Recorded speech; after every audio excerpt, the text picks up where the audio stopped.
Hey everybody, we are today headed north to Moab. We are going to Arches National Park, and we actually are going late in the day because they have what's called a timed entry system to control how many people are actually in the park at one time. It's not a huge park, so I like that. I don't want to be in an area that is absolutely overrun with people so much that you cannot enjoy it. So for $2 you buy a timed entry ticket that will, you go to the little ranger entry point, and they say thank you very much for your $2 and let you in. What we've read says that there's a drive through the park that will obviously take you to the Arches, but there are points where you have to stop and you have to kind of take a footpath to see the arch. Sorry, it's a bumpy road. But another thing that we're not totally surprised by, but it is an inconvenience, is that Griffin, no dogs on trails, period, forever and ever, amen. So we can go see things, but we tag team it. We can't leave him unattended in a vehicle. He probably needs some doggy anxiety meds, but I don't like that. So anyway, that's where we're headed to today. It's just a short 52-mile drive from our RV park, which has really been pleasant. We have been staying in Mountain View RV Park in Monticello, Utah, and a big shout out to them. I chatted with the couple this morning, actually with the wife this morning, and they've owned it for 18 years and worked there for 21, and they do a great job keeping it up and making it distinct and unique and clean and all the things. It's an altitude, so it's pleasant to stay there. Right, so it's at 7,000 feet elevation. So, for example, we're driving to Moab today, and the projected high is 102. But when we just left Monticello, the temperature was like 82. Okay, so a 20 degrees difference.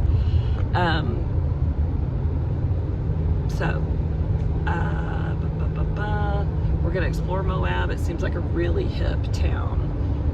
The thing that's so neat about being out here is that it attracts all types, and they're all outdoorsy and cool and kind of granola, and I'm kind of granola, so it's a laid-back vibe. It's a lot of fun.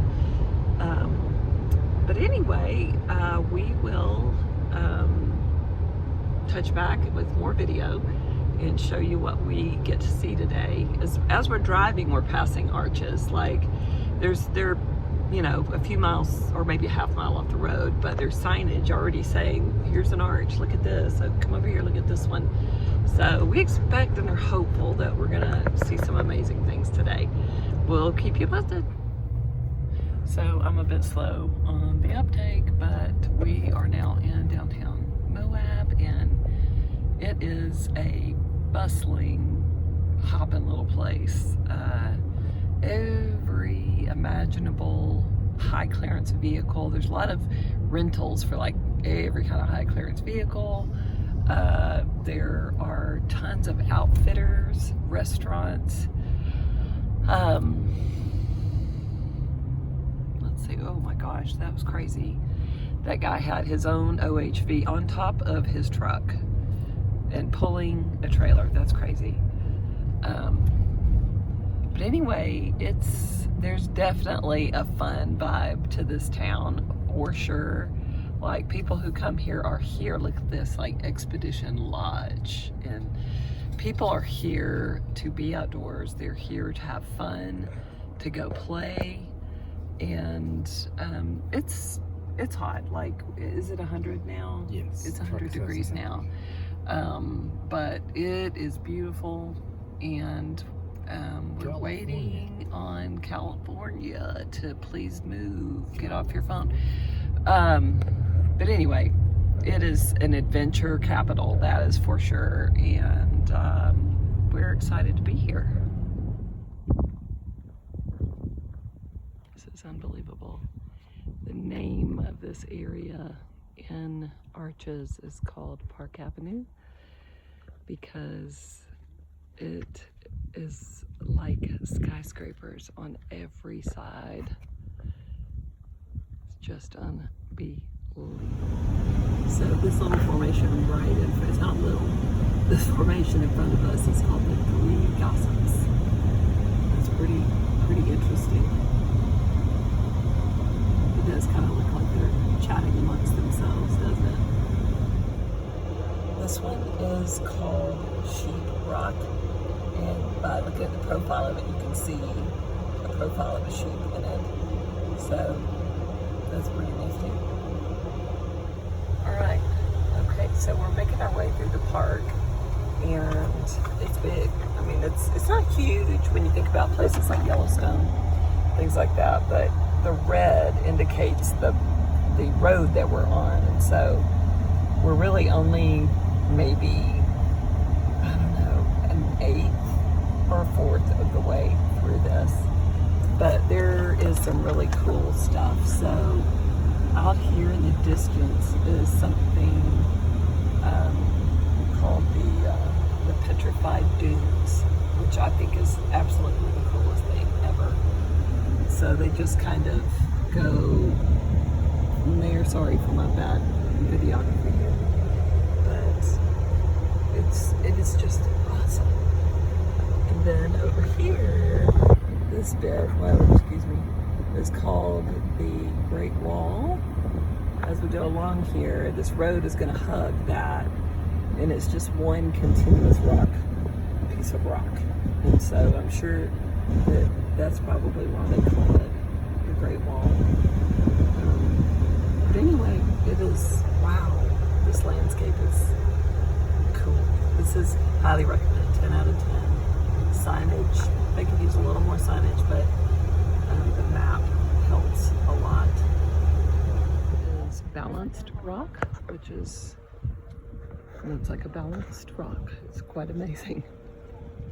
Wow, just as the name implies.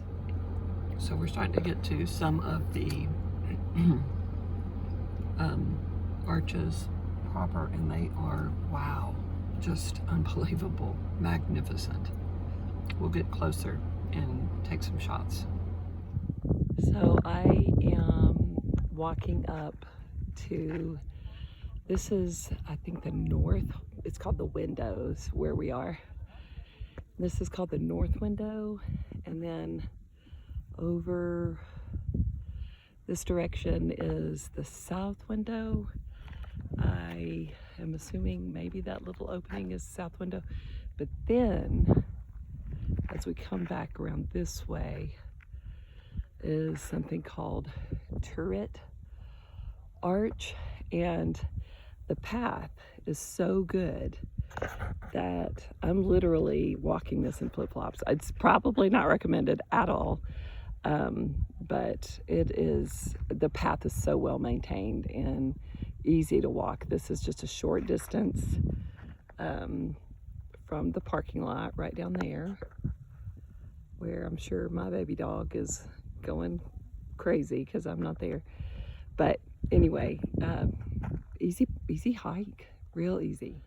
So here is, I'm out of breath because I'm old, and it's 100 degrees and I'm dehydrated, but here is the Turret Arch. I don't know how that name was given to it, but there's a small opening here to the left. It's just, oh my gosh.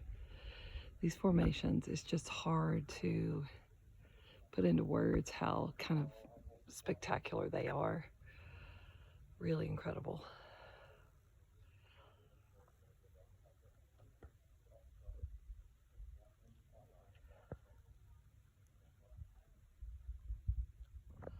I'm actually going to try to approach the arch and not lose my balance and fall. This part is a challenge in flip-flops, but we'll see how I do.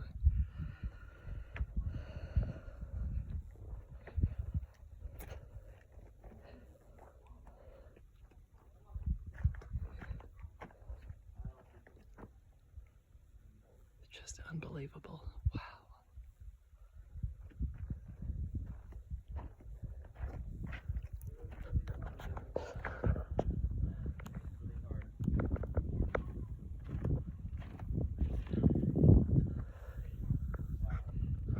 Okay, so I was wrong. This, if I can get my finger in there it is. That is, this one right here is hard to do. This is the north window, and then this one is the south window.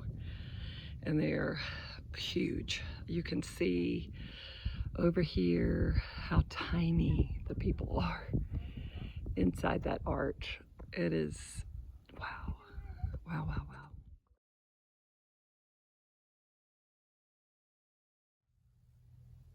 So this is really cool. This is like a cabin, quote unquote, in the desert, and it's an original structure.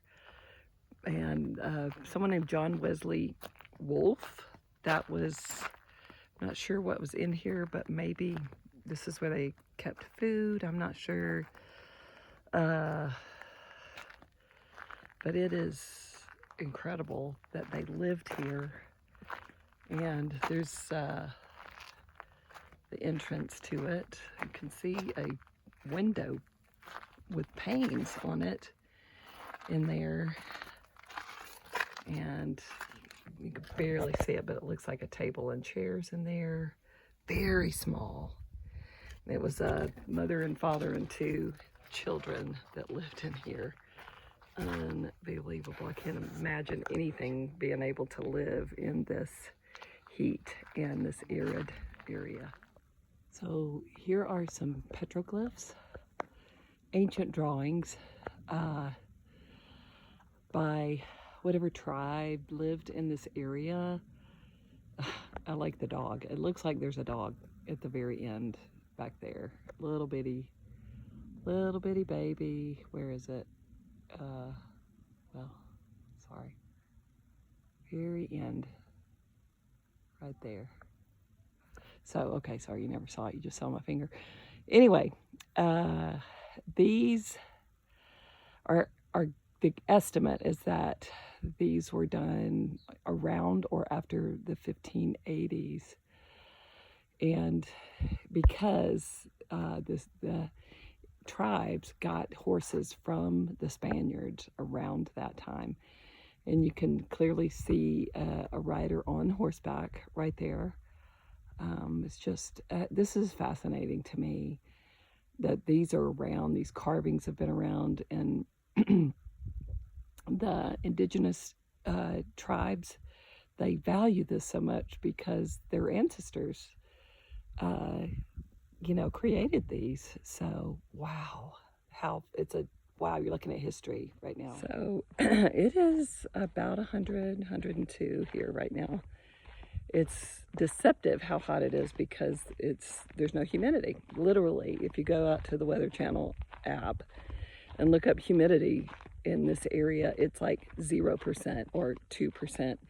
So it seems like it's not hot, but once you get in the sun directly, I mean, the sensation of it on my skin is burning if I stay still or in one spot for very long. So there's a reason why people come here in spring. And, the sun might still be intense, but it's not like this. So, but I'm surprised there's a fair amount of people here. And what time is it now? Okay, so local time, it is 6:08. And here's the cool thing about arches, though, is that they're open 24 hours a day. So people can come in and leave 24 hours a day.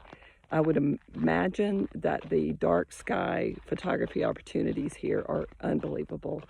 And if I had more energy and more photography equipment, I would 100% would come back. So anyway, think about when you want to come. This is wild to look at. So the way the arches form is these fins. It starts out as a fin like that sticking up, and then as more and more water came through, it would gradually erode away the bottom of it and leave only an arch. So we finished the route through the whole park, and we are heading out. It's a golden hour, so the color is really beginning to come alive in a lot of these formations. It's just, again, I know I just keep saying it's amazing. The other thing that's cool is how many people there are from so many different places. We have seen people from South Carolina, Florida, Washington State, California, Arizona, Colorado, Indiana, you know, all across the country. There have been, they're represented, and as well as other nationalities. I just love that we all kind of experience this together. That's really,